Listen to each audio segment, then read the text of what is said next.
All right, everyone, welcome back to the Sensitive Podcast. I am your host, Kim Kimball, somatic leadership coach for highly sensitive and neurodivergent business owners. And I am back. This is the first time I have had a repeat guest with Katja Markelova. So yes, the honor is yours on that. And Katja, I have been wanting to have this conversation for such a long time because I have noticed for a really long time this hypervigilance in many trauma-informed spaces, and just the fact that instead of creating more freedom and resilience, that it often leaves people feeling more fragile, more afraid, more ashamed.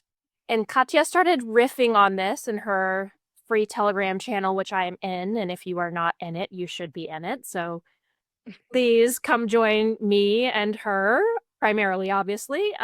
So I knew that I wanted to have her back on the show and have us both riff on this together and just really have a conversation on this.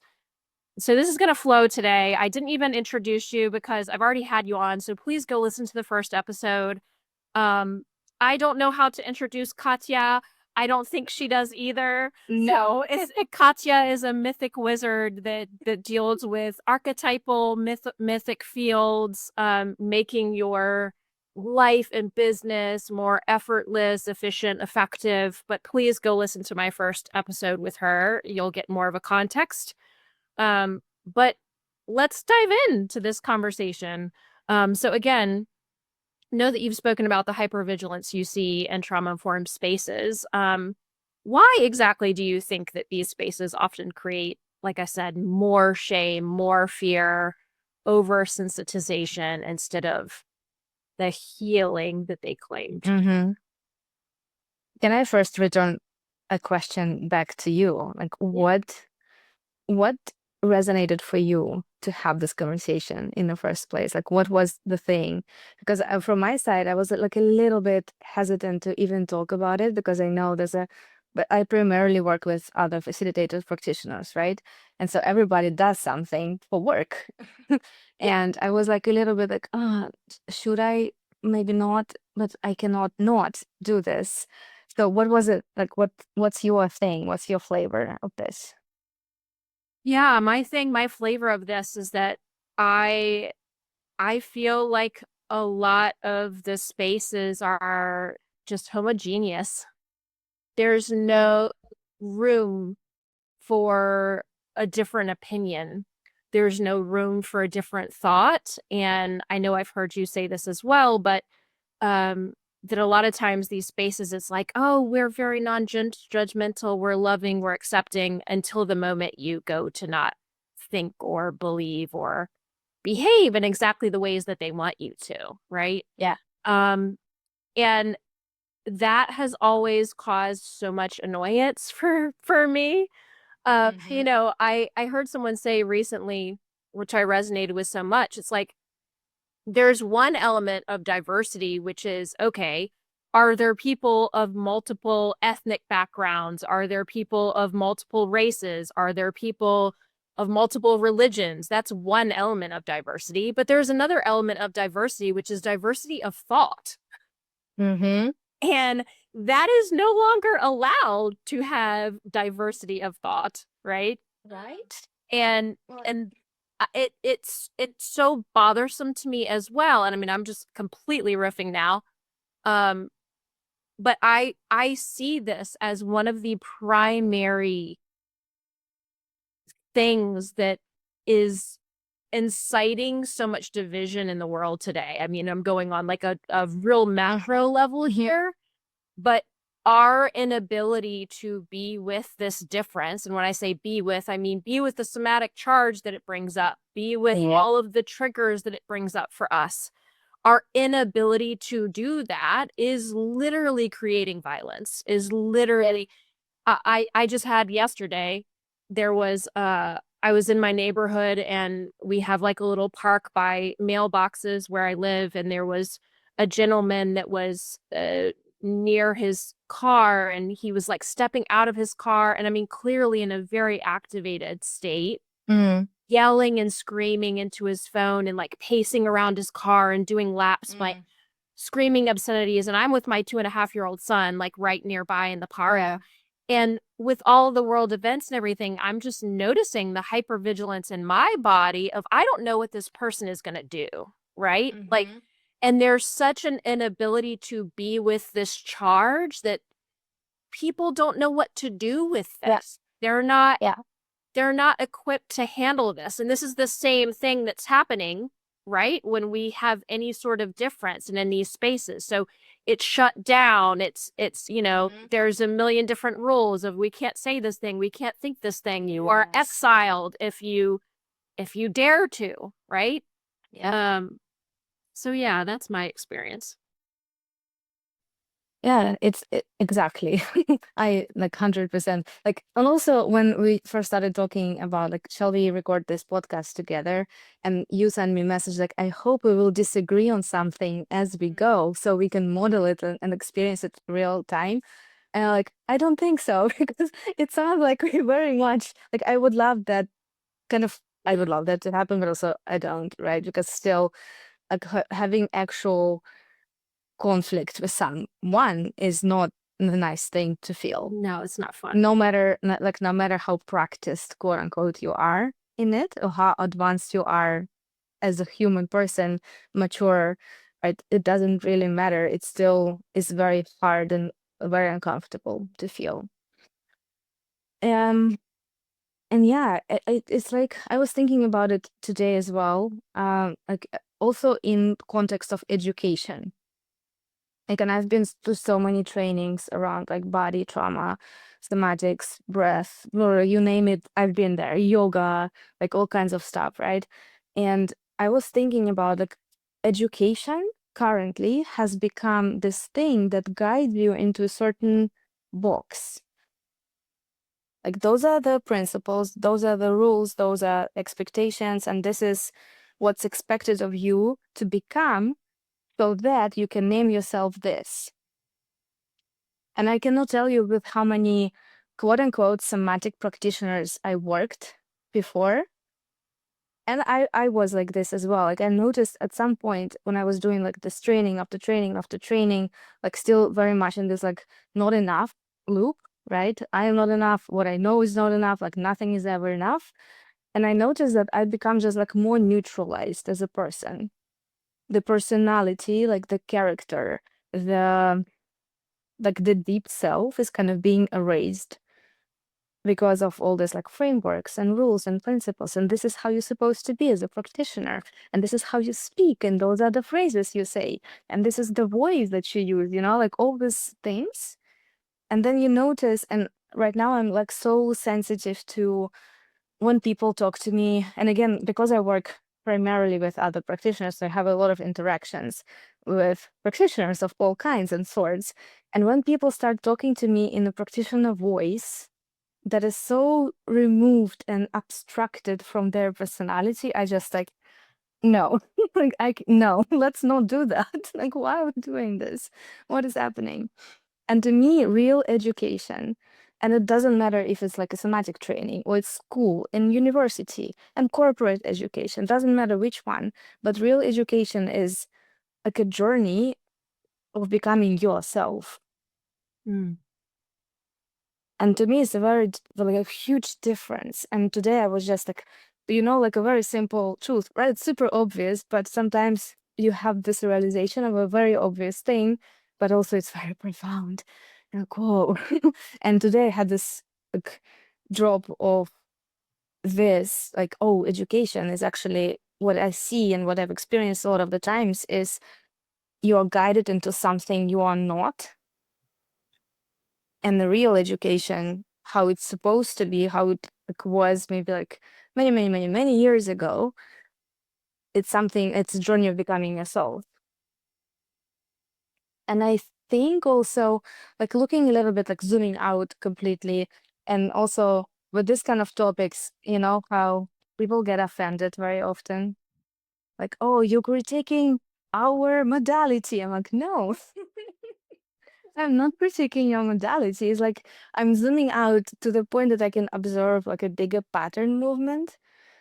And then it's also super, super interesting, right? Because this is like being easily offended, triggered by everything, like feeling entitled to feel good, or feeling entitled to get a certain thing, and then not getting it or not feeling good gets a lot of people triggered in a way, and then they call it trauma, right? They call it a trauma response, and then they make a whole thing out of it. And now I'm thinking also context of social media. They make it a social media product, like, look at me suffering, how vulnerable I am, buy my thing. And so I got today like into this whole thinking of like, oh yeah, like what is happening? Because it's so removed, actually, the whole, again, if we like zoom out enough, and this is generalization, and I'm not talking about anybody specific, right? Like um the whole trauma industry and a lot of trauma spaces and trauma informed spaces, nervous system spaces, they're so removed from human nature. And then the question is like, what are we doing this for? What is the point? So what comes up for you? Oh, so much. The I wrote down a couple of things from what you said because I wanted to make sure and not forget and come back to it. But the first was the journey to becoming yourself. Like the education is the journey to becoming yourself. And it's funny because both you and I work with business owners, but I've heard you say that you have a very strong aversion to, like, I don't want to have anything to do with business coaching kind of a situation. And same. And I think the reason that is because I don't see business coaching as being a journey to yourself. It's a journey to, this is the formula. Let me give you the formula, and you have to do it this way. And that's very much the antithesis of exactly this. And that's why I don't call myself a business coach, and I never will. And so it's just interesting, though, that I think in a lot of these spaces, what came up for me in addition to what I just shared with the journey to becoming yourself is like, in a lot of these spaces, I think is the journey to becoming the shiny, polished version of yourself, right? It's the same thing as the nervous system regulation that people are talking about, where it's just, I'm just calm and I never have any sort of a trigger. I never have any sort of an activation in my nervous system. Like I have everything all polished and put together, and like, instead of like, I am going to allow myself to be fucking feral. Like, and I'm going to allow myself to have a very human response. And I think back to like indigenous cultures and things like that. And there wasn't the word trauma because there was a collective and a community of people where, first of all, these things were happening in isolation. So there was always a witnessing happening, right? And there's many other reasons that we can get into. And I'm not by any stretch of the imagination saying that trauma doesn't exist. I'm not trying to minimize anyone's trauma. I want to make sure and say that. But I just think it's very interesting, kind of this myopic and kind of therapized world that we live in. And how we are labeling everything that, and how, like you mentioned, it's really this removal from nature and this expectation to never feel bad.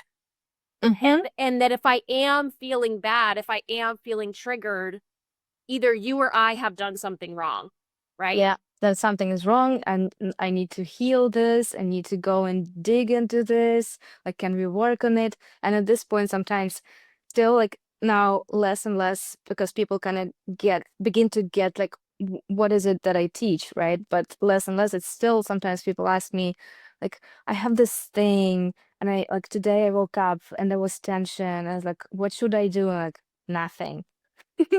You should do nothing. Like, exactly nothing. Yeah. We've pathologized everything that is uncomfortable. Yeah. And a lot of that is like, okay, like I am in that as well, right? Because I don't want to live in a tent that doesn't have air conditioning, and no ability for running water. And it's just there are all of these things that we live such a comfortable life where obviously as human beings, we haven't always. And so I think there's a lot of ways that we just aren't used to discomfort.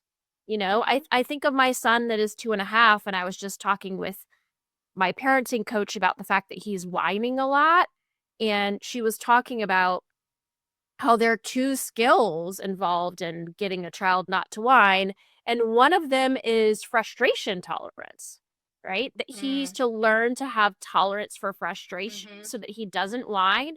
And I kind of feel like we're collectively in that space. Like we don't have Absolutely. don't have the frustration tolerance. We don't have the discomfort tolerance. Yeah. And so it's like immediately I'm the least bit uncomfortable. So I'm going to point my finger and I'm going to blame you. And I'm going to say, you triggered me and you made me uncomfortable and you're bad and wrong. Right? I'm curious also, I was just thinking, like meta thinking, how many people will get offended by this conversation or might? For a lot. Probably, which good, like really good. Please be offended. Yeah. So interesting. And isn't it, can't we just say that too? Like, isn't this interesting? Like, isn't this interesting human behavior?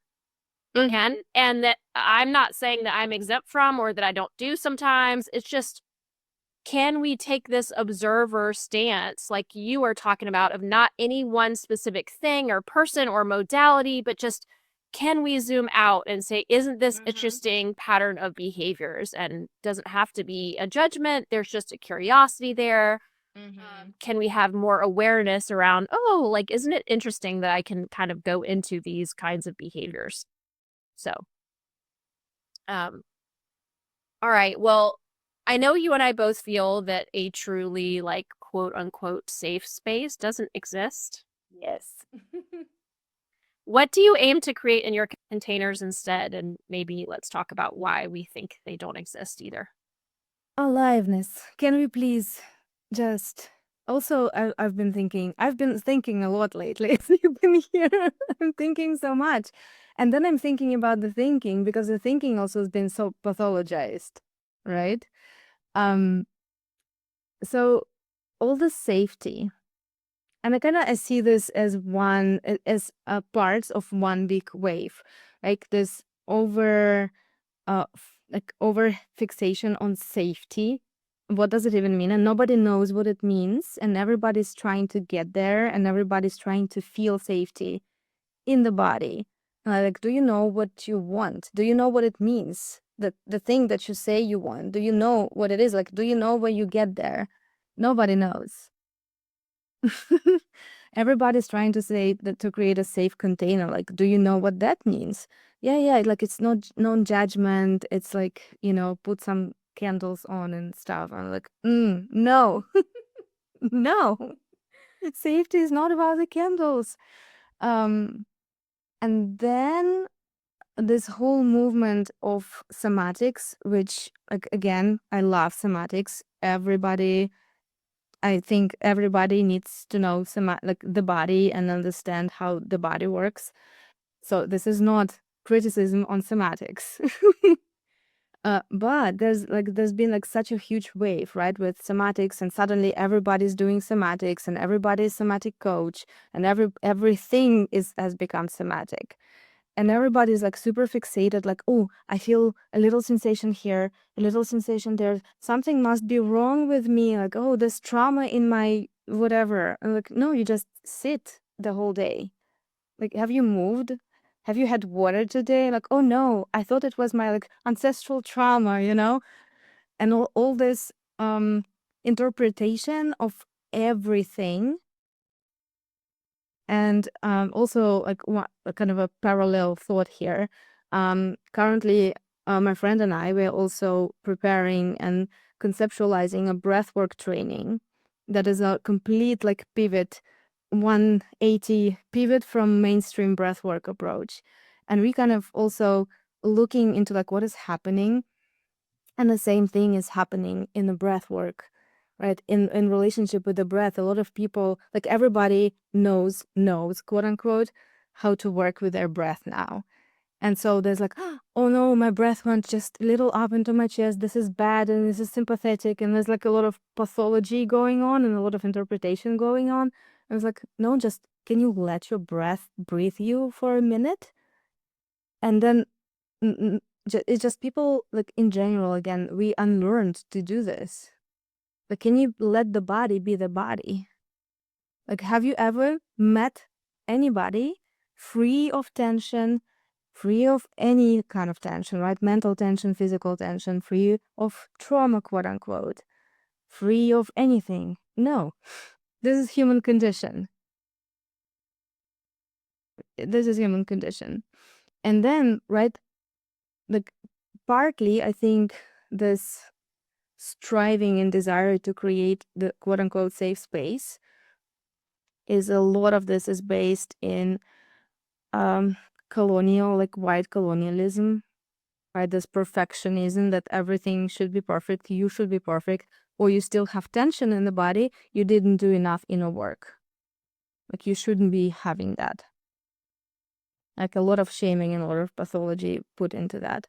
A lot of this is also rooted in capitalism, like more and more and better. Like did you go to, I don't know, 10 yoga classes and 5 healing sessions this week? You didn't.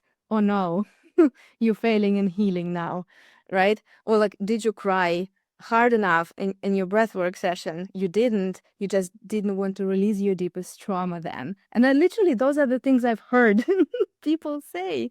And this is so not okay. And to me, it's all about aliveness and really about relational intimacy with life. And life not as an abstract life concept, but life as an actual lived experience of a wave of quality of aliveness moving through you and breathing you and being in relationship with it in a very intimate way. And when I speak about this, a lot of the times people look at me like, what? What do you mean? Like, no, you just give me an exercise. Like what practice do you do? And like life is my practice. I don't even I don't meditate. I don't sit like every day and do any kind of practice. Like every moment of my day and night is a practice of intimacy in relationship with life.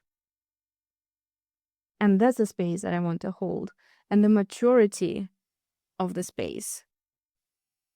I want to trust my people who come to me that they will tell me things if they want to. And if they don't, they won't, and which is totally fine. And this is one rule that I have for all my spaces is tell me. That's it.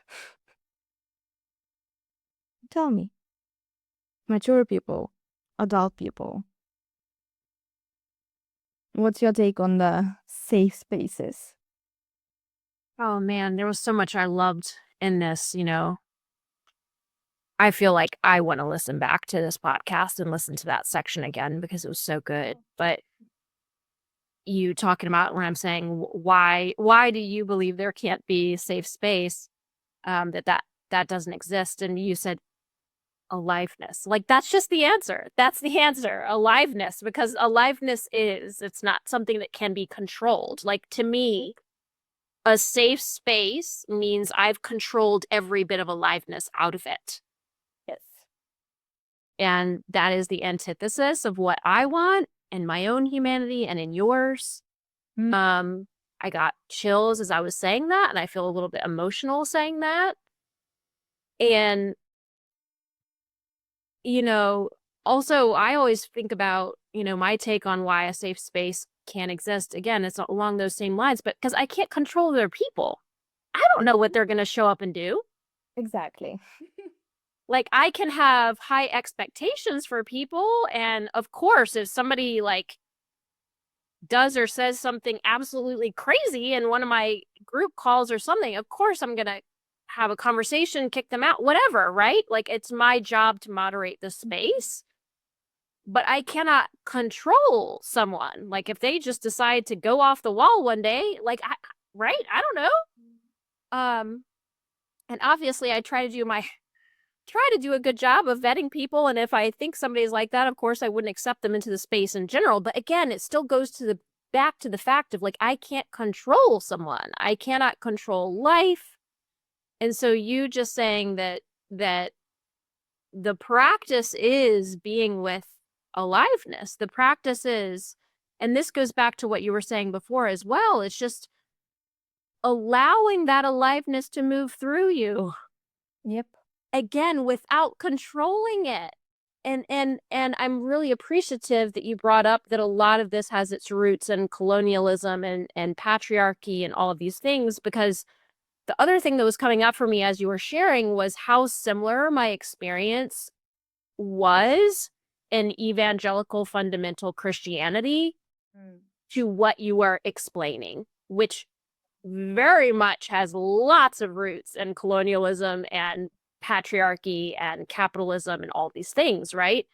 It's like you start to notice, ooh, the flavor is the same here and here.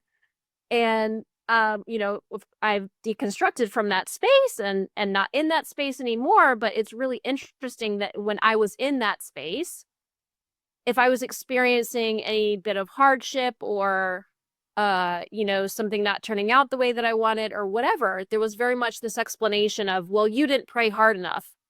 Exactly. You didn't do enough because God didn't move and God's ready and willing and able to do whatever for you. And so it's the same. Well, you didn't do your breath work enough, or you weren't aware enough of your interoception of what's going on inside you. So you're not advanced enough of a practitioner. You don't have enough internal awareness, right? There's always this, if you're not perfect, again, if you're not experiencing absolute state of bliss at all times, then something has gone wrong, right? Yeah. And it goes back to that. We have an inability to be with any sort of discomfort. Obviously, you can hear I'm very passionate about this because this goes really far back for me. And you think you're leaving some of those spaces behind when I leave fundamental evangelical Christianity, and you're like, oh, it's popping up here too, right? Because it's these systems. And so I know you've spoken about this before, but it's like we're perpetuating and doing the same kind of harm inside these healing spaces that we think that we're leaving from. Yep. Exactly.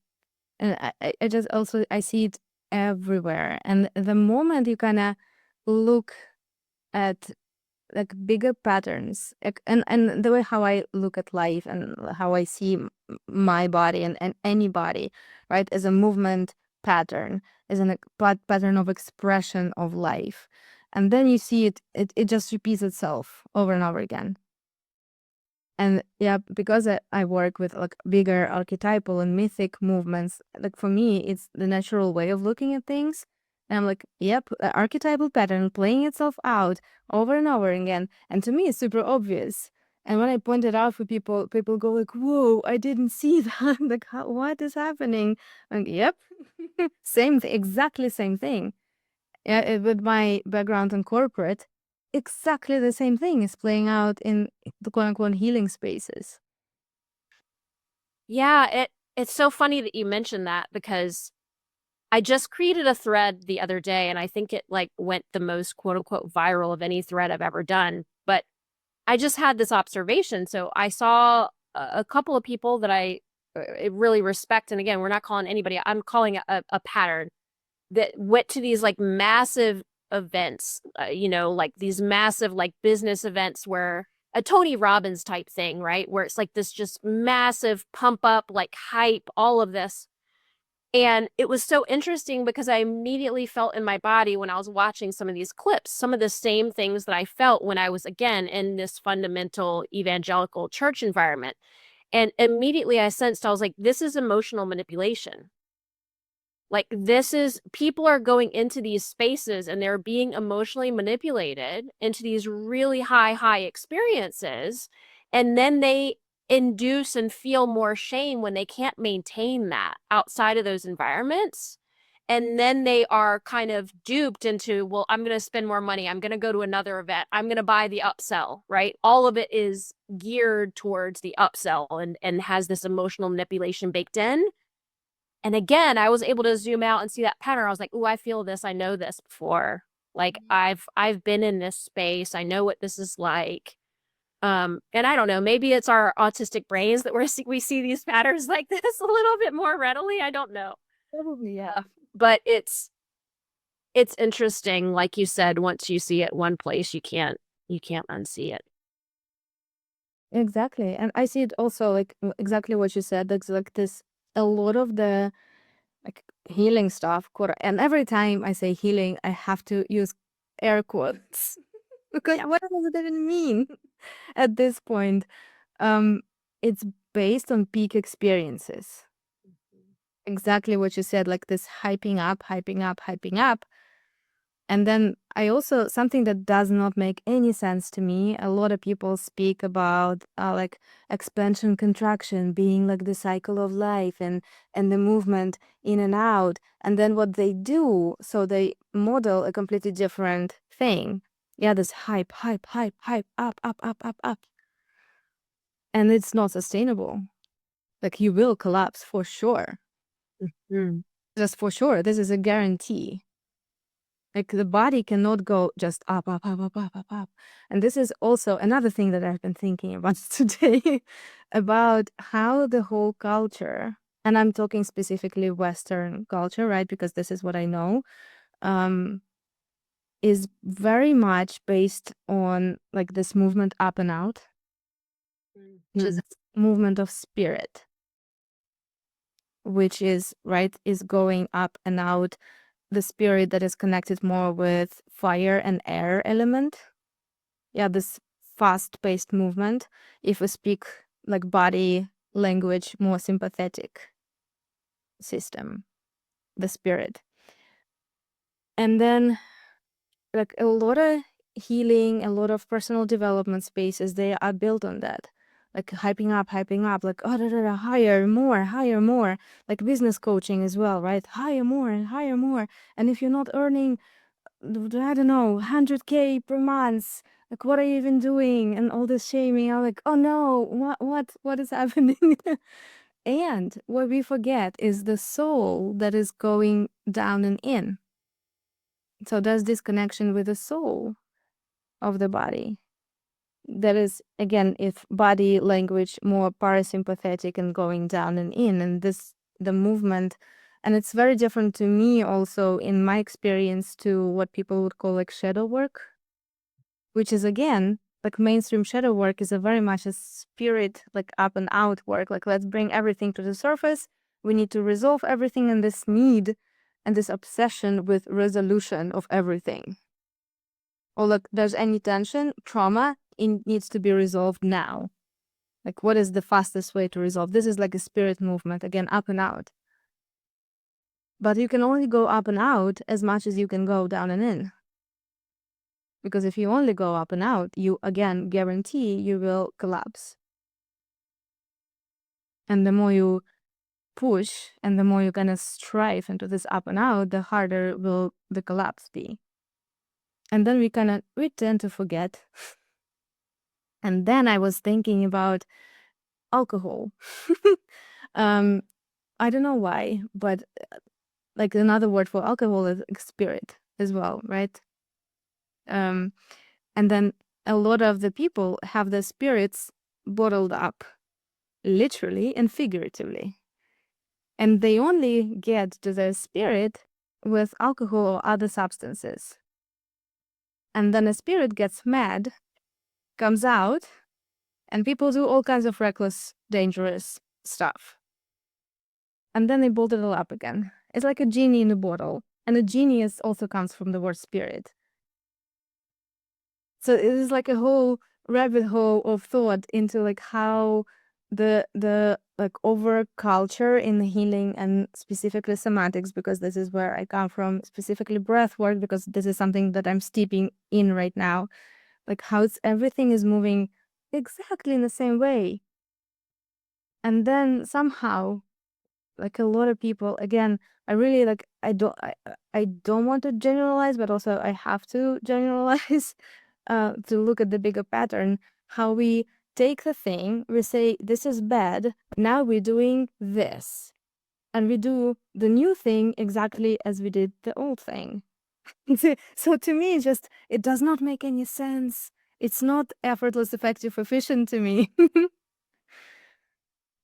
So I saw you taking notes. What's coming up for you? Well, I don't want to continue to liken this back, but I just feel so many parallel threads in this conversation with my prior spiritual life.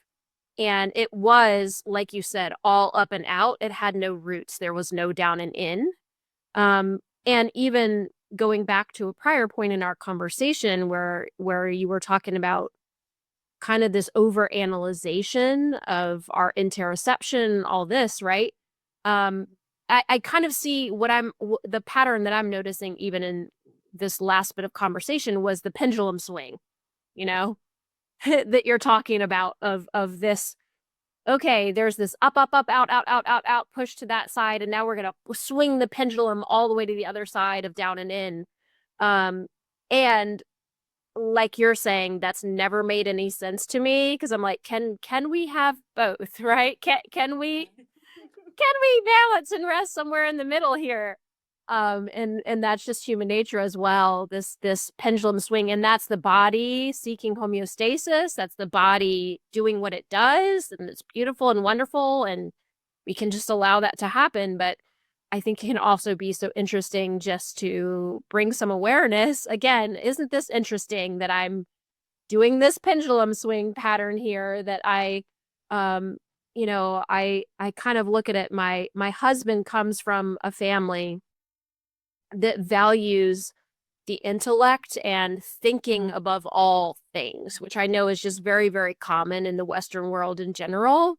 And so when I started to get more into somatics and just more understanding of my body, in addition to that I'm a mind and not just a walking head around, I would start to push back on some of these conversations. And it was so interesting what would come up with that, right? Of like, no, it's logic, it's intellect. And then I've heard you say, this is what's bringing up for me as well, that I also feel it's like, well, even if we swing the pendulum the other way and you're like, well, no, this is what my body is telling me. Well, which part of your body? Exactly. Which part of you is saying that? And are we just going to trust that as this is the right thing? There's more nuance to everything, right? Absolutely. And this is just, I don't know, to me, it's kind of funny, not haha funny, but funny, interesting. Isn't that interesting? This is human nature. And then we try to pathologize that as well. Like this desire, yeah. And the pendulum movement is like one of the spiritual laws, basically the laws of the universe. Everything moves with a pendulum from one side of the spectrum to another side of the spectrum. And this is just like, you can do whatever you want, but it's gonna continue. It's like you can just like swing with it without knowing it and feel frustrated and try to fix yourself because you're moving with this bigger pattern, which is not gonna work. Again, guaranteed. Or you can be like, interesting. Like, what's there? Right? So yeah, it is very funny. And I also recognize a lot what you just said, like the praising for the mind and the thinking, and how we become we just kind of start to over identify with that.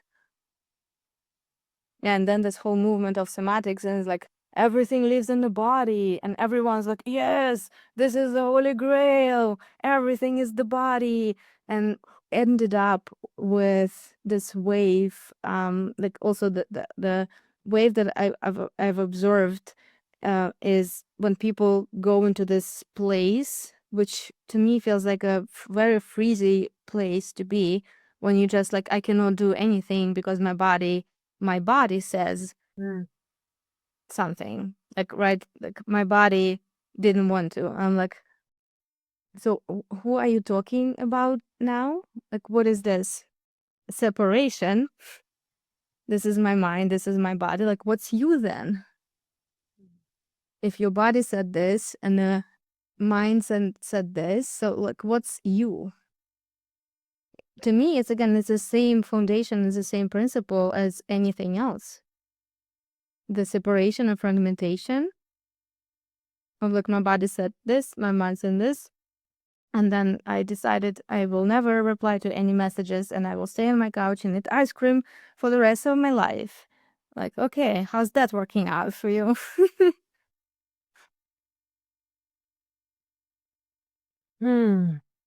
Yeah, there's so much.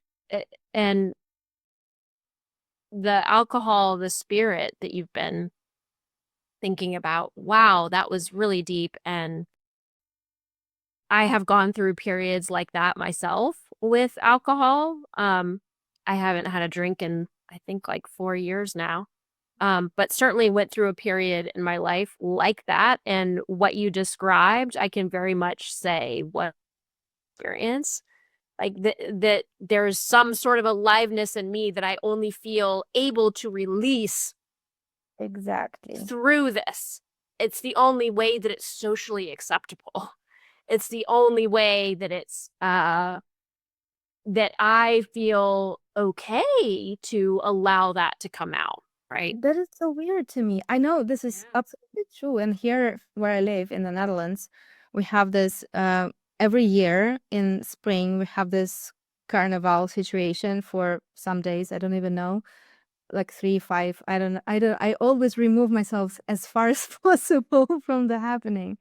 And for the 3 days or whatever days, people go nuts. It's just like the whole city goes upside down. There's like you walk on the street in the early morning when everybody's like just went to bed, like 6 a.m., 7 a.m., and there's beer floating on the streets. So there's like humongous amounts of alcohol and all kinds of substances. And I've heard from many people like they literally say like this is the only day or the only 3 days in a whole year where I can be myself. And that is so, so very sad. Yeah. And so, like, how much stimulation with a certain substance do you need to allow for your spirit to come out? Mm. That is like for me, it's the saddest thing. And at the same time, like, for myself as well as a practitioner, right? Like, I cannot convince anybody to do anything different. Yeah. Everybody can benefit from this work, and no one has to until they decide. Yeah. Which really comes back to that, what we were talking about at the top of the call, the journey to becoming yourself, right? Yeah. Mm. Well, I want to ask this question because when you went on your riff in Telegram, I feel like I know I responded with this, and I just feel like there's a lot of juice here. But hypervigilance can feel infantilizing to people. Oh, yes. Yes. Like, okay, me as a practitioner, I can't trust you with your emotions. I can't trust you with your triggers. Um, and I know one of my mentors, Madison, talks about that as benevolent contempt. In other words, there is a benevolent intention here, but it's still contempt, right? It's still, I think I can handle this better than you, Yeah. right? And that's really again, we can have all sorts of ideas about how that's benevolent, but when we hear it aloud in that way, oh, right, it's real icky. Um, and also, this is the nuance that I wanted to talk to you about here, is that I think what is really at the heart of quote unquote trauma informed spaces is that trauma really does make folks feel that they don't have access to their choice, to their own agency. Trauma has sort of stripped that from them. So there's a period of time where, for example, I may be saying to you, yes, yes, yes, that's fine. But there is something in me that it's actually not fine, and I don't have access to that choice. And so how do we actually honor that reality that some folks don't have access to that choice, don't have access to that agency, without slipping into that disempowerment and to that infantilizing that we're talking about, that a lot of this hypervigilance in these quote unquote safe spaces can really create? Exactly. So, first, kind of again, kind of a bigger picture observation is that our whole culture, and I would even go further and say that the whole planet is stuck in adolescence.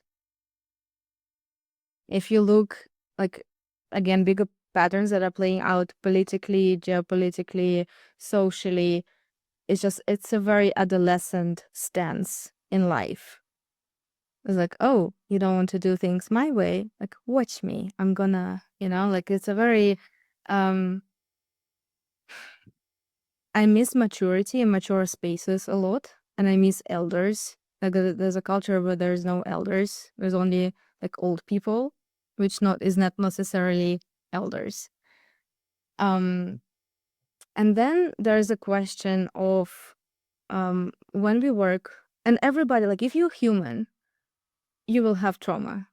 And of course, also with recognition, there's some epic stuff that a lot of people also have.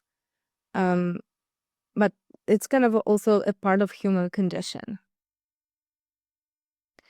And then the question is about, like, when we work with other humans, what is then perpetuation and recapitulation of the same pattern? And let's like specifically, if we talk specifically about not being able to have access to embodied choice at all, like I have no idea even like who I am, what I want, do I exist, do I have a self, like all these big existential questions. Like what, from me as a facilitator, as a practitioner, as a space holder, what would be recapitulation of the same pattern? And for me to take control and be like, I know exactly what to do. Like, let me say like all the things, put all the rules out. Like, here's a list of 100 rules in this space so you can feel safe.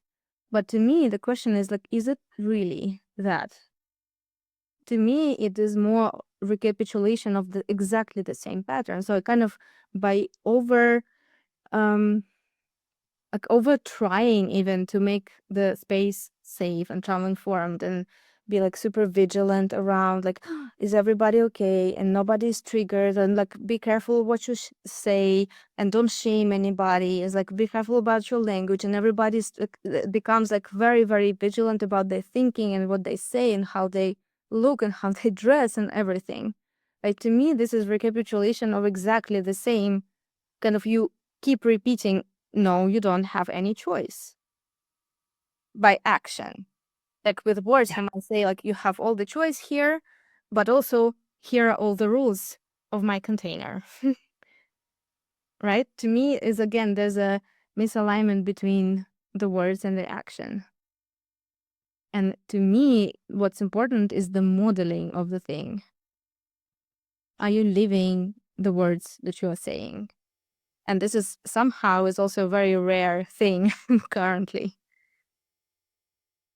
And what is recapitulation of the same pattern versus actual healing?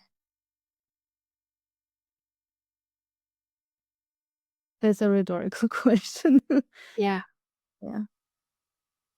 Oh, that one deserves to be listened to again as well. I was thinking about this a lot before we got on the call, because I wanted to think about my own answer to it.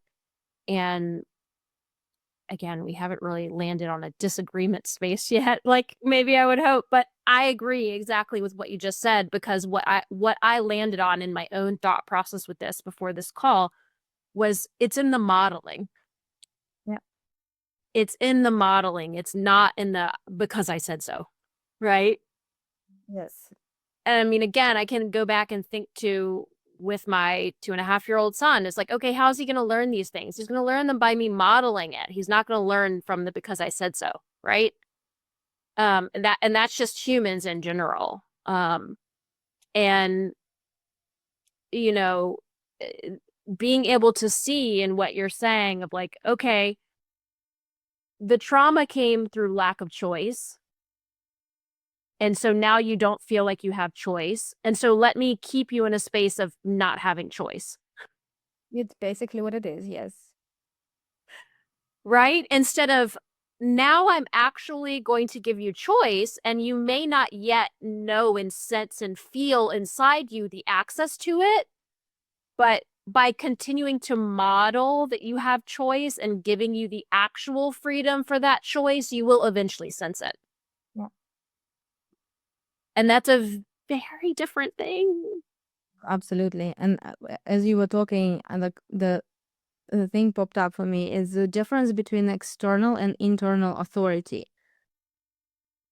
Like when we put the authority outside to a coach, whatever, practitioner, doctor, parent, right? There's an outside authority. And a lot of us, we have learned to not trust authority.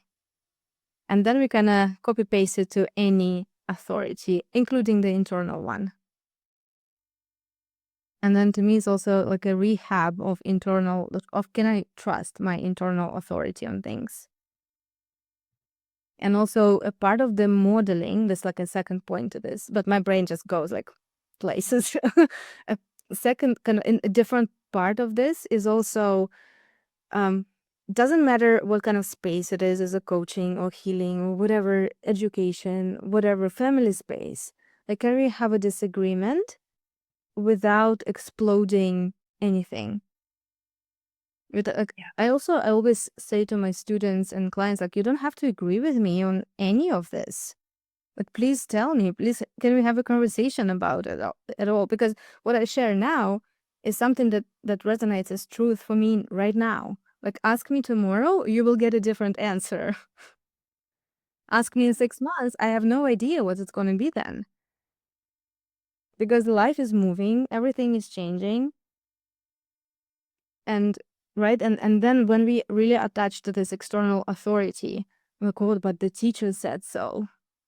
That must be true, so I have to place it in myself, but it actually doesn't fit. So it must be something wrong with me. So how can I work on it? I'm like, no, no, no, no. This is like the opposite of what healing is. And Yeah. those 2 points that also, yeah, kind of to add extra dimensions to it. Yeah. I'm thinking about, the ties of this with cancel culture and the way we really struggle to disagree and relate across difference and keep relationships intact amidst difference. Um, and again, I know I said at the beginning, but a space can be diverse in ethnicity and race and culture and still not be diverse in thought.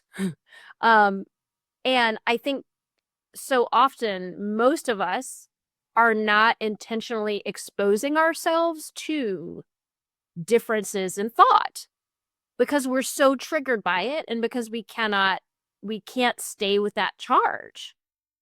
And I think I'm by no means saying that I've like reached some holy grail of being able to do that, by no means, but I have come a really long way in this, and it's because I was forced to, because my husband and I, when we got married, we firmly disagreed in some really key religious stances to both of us.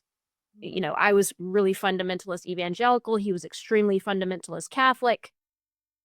And we were like, how are we going to do this? How are we going to make that? And we've since both deconstructed, but like that was a like clash of epic titanic proportions for years for us.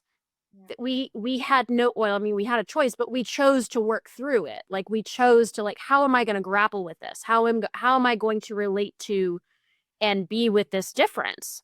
And it's also been through seeking out folks with different political opinions and having friends on both quote unquote sides, listening to different points of view, that like I can look at all the polarization that's happened and I can see it as polarization because I have tangible examples of people in my life of any and all of these point of views, and I know the reasons behind it and I understand it.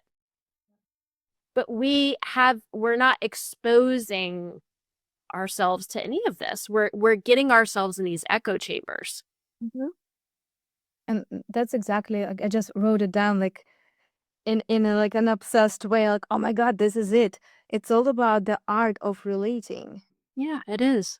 It just, for the biggest part, it just doesn't exist anymore. We completely unlearned. We don't know what it means, how it feels, and what it is in the body, what it is in the energy to relate to someone or something. And relating is not equal to agreeing. Yeah.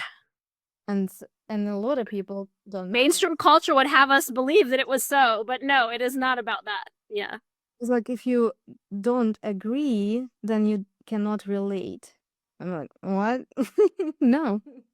Relating is a completely different thing. And to me, it's all about that. Like, can I relate to any of this?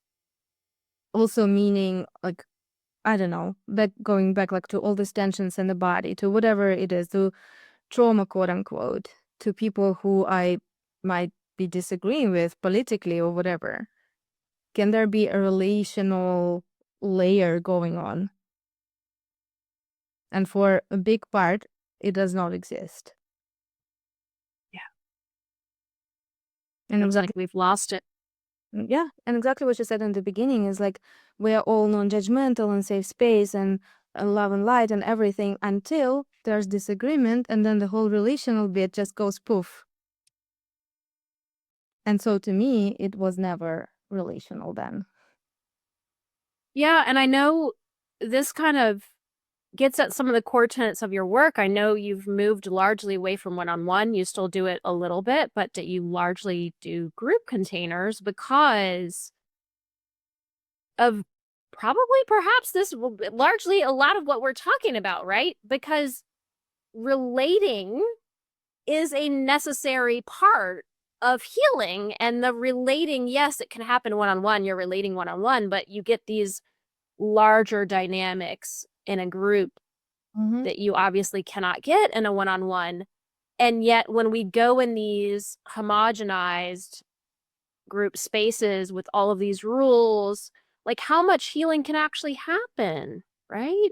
Oh, I'm just rolling my eyes so hard. No, exactly. Not none. Then it just becomes recapitulation of the same patterns, like, oh, I feel ashamed, I am too much, I'm not allowed to say, I don't know, fuck or something. Like, I've witnessed that, like, this is a spiritual place, you're not supposed to say these things. I'm like, what? What? Like, what does it even mean, a spiritual place? And recently one of my students said to me, like, you're the least spiritual person I know. And I'm like, thank you. Because um and I am very spiritual, but in a real way, I would say, more in a, how do I say this? Also without shaming anybody, but spiritual has become the synonym to, like, a very specific archetype of a person, right? And again, it's then about, like, being that instead of being myself, which again does not make any sense. And then I want to add another aspect, like another dimension to the group dynamics and like possibility of healing, but also possibility of a lot of harm being done. Um, like one of the biggest fears, like two of the biggest fears of being human, I would say, is one of being exiled, right? Of being separated and disconnected completely, like you're not welcome here, go away. Another one would be, how would I describe it? Like a fear of not enoughness, of not being able to live up to certain expectations of yourself or other people and fail as you're being witnessed, like not doing it right, you know? Like a lot of people have this, like, "Ah, what if I'm not doing this right? And people will see it and da da da da da, and like this is the end of the world, and it literally feels like dying." Yeah. And a lot of this is happening inside of group containers for obvious reasons, right? Because it always gets kind of initiated also in groups and then recapitulated in groups. And then it gets to heal in groups, hopefully. And then the question goes back, like, what is a safe space? Like, never can I ever make sure that nobody will feel that, because for sure you will. This is like the deepest parts of human nature again. For sure you will feel that. And then it's up to you and up to us together. How can we bring different conditions to you experiencing this thing? Because for sure you will. And again, you work also with like super genius, neuro complex people, right? And by nature, we are like quite different. Probably received a lot of feedback in childhood, like you're too much, too sensitive, too loud, to this, to da da da da da. And so we get into this way of performing the presence in a way. Yeah, and then we get to unshame and unmask a lot. And again, I guarantee, especially with people like who have experienced this type of shaming in childhood and then also in adolescence and as adult as well, like for sure I can guarantee you these fears will come up. How could I ever say this is a safe space? You will never be triggered. That would be like a lie. And to me now, I see someone is promoting, like, you know, a session or ceremony, and they say this is a safe space and a non-judgmental. I'm like, nope, not going there. Red flag.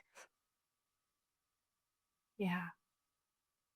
Yeah, it's all about, okay, how can this perhaps, like, let's say I'm on a group call and I end up taking up a lot of time, quote unquote, and then my too muchness is triggered. I'm like, Yeah. oh, I'm taking up too much time. I'm taking up too much space. How can we create different conditions? That thing gets to come up and it gets to be met differently, right? And so that's where, of course, it's like you honestly, for me, I always tell I want that to come up. Mhm. I want that to be there and I want to meet it, like you're saying, with different conditions. And if I have put a million different rules on my space so that that thing actually never comes up, Like, what is the point? right? What good is there, right? Um, I love that example because I felt this. I know for sure, like all of my students felt this. Yeah. And we kind of split 50-50. People who like to, like, there's a lot of more verbal processing happening and they need to speak things out. And there are the people who never speak. And so both tend to feel as like, oh, I'm too much. Like, oh, I'm never able to even speak in the groups and oh, everybody's goes into the thing. And then we get to meet it. And what I cultivating in myself as a practitioner, as a space holder also, so they can feel that there is no contraction in me whatsoever at all. And there's no problem whatsoever. And someone comes on a call and they speak things and we have a conversation, they end up taking up some time. I'm so sorry about the noise. I don't know if you heard it. I heard a little something, but no, Right, okay. it's okay. We're like, good, take more. Take more space, take more time. Like, good for you. Yeah, precisely. Exactly this. Beautiful example.